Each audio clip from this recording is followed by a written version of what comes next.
Hey guys, pou mwen repon avèk kesyon sa, ke se yon nouvo kesyon ki vini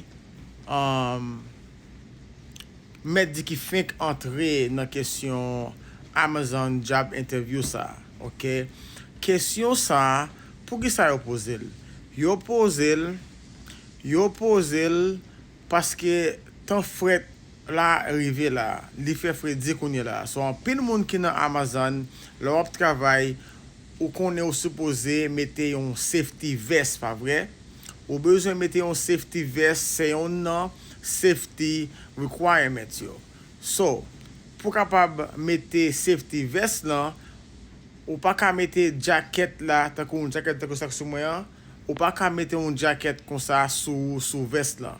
Ok, so wap fe, wap mette jacket lan, et puis wap mette safety vest lan sou li. So, si le pose question sa, réponse sou ap, put a jacket on, and then put the safety vest over the jacket. Okay?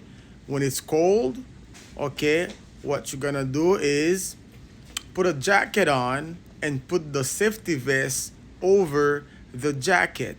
This is how you will respond to this type of question.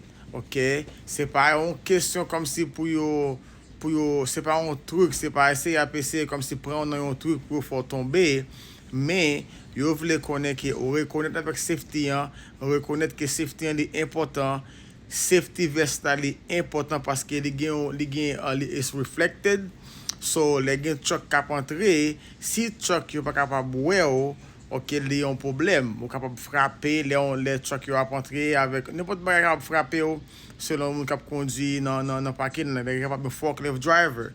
So, safety vest lan, li important, paske la kapab wè koule yan, e moun kap kondi yon tou ap rekonet koule yan. So, pa ka mette jacket lan, sou safety vest lan, so, fò retire safety vest lan, sou gon mayo pa an ba, ou mette jacket lan, et mette safety vest lan sou jacket lan.